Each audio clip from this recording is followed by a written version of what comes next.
اور عمر ایوب صاحب یہ الیکشن 85,000 ووٹ کی لیڈ سے جیتے تھے، اور میرا خیال ہے پاکستان میں یہ ایک ریکارڈ ووٹ تھا، اور اب بھی انشاءاللہ غالب امید ہے کہ یہ سیٹ اسی طرح سے پھر انشاءاللہ عمر ایوب صاحب کی ایریا نکال دیں گے۔ اور پھر اس پہ سونے پہ سہاگا یہ ہے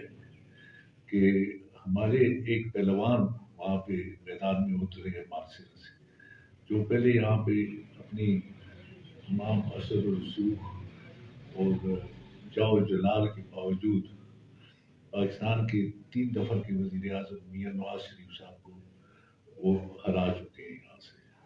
میں تو ان کا بڑا ممنون ہوں کہ اگر وہ کمپین نہ کرتے میاں نواز شریف صاحب کی تو پھر تو بڑا سخت مقابلہ ہونا تھا، کیونکہ وہ پہلوان صاحب جو بھی کچھ احساس کمتری کے مریض بھی ہیں، اور کچھ اپنے آپ کو بہت ہی بڑا عالم فاضل اور کچھ سمجھتے ہیں، تو وہ یہاں پہ قسمت آزما چکے ہیں۔ وہ یہ تاثر ہمیشہ دیتے رہے کہ وہ 2 دفعہ یہ سیٹ نکال چکے ہیں،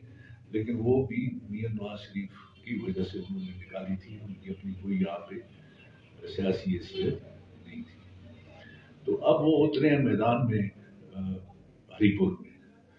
اور اگر کوئی تھوڑا بہت مقابلے کی بھی چانس ہوتی پاکستان مسلم لیگ کی اور پاکستان تحریک انصاف کی، تو وہ چانس بھی میں سمجھتا ہوں چلی گئی، اس لیے کہ ان کے اخلاق، ان کی زبان، ان کی جو لغویات وہ کہتے ہیں، ان کی وجہ سے میں سمجھتا ہوں کہ انشاءاللہ تعالی عمر ایوب صاحب کو، یوسف ایوب کو اتنی پریشانی کی ضرورت نہیں ہے، ان کے لیے کام ہو رہا ہے۔ یہ جتنا عرصہ وہاں پہ رہا انشاءاللہ ان کو آگے سے بھی ڈبل ووٹ ملیں گے، اور پاکستان تحریک انصاف یہ سیٹ بڑے اونچے مارجن سے نکال دی۔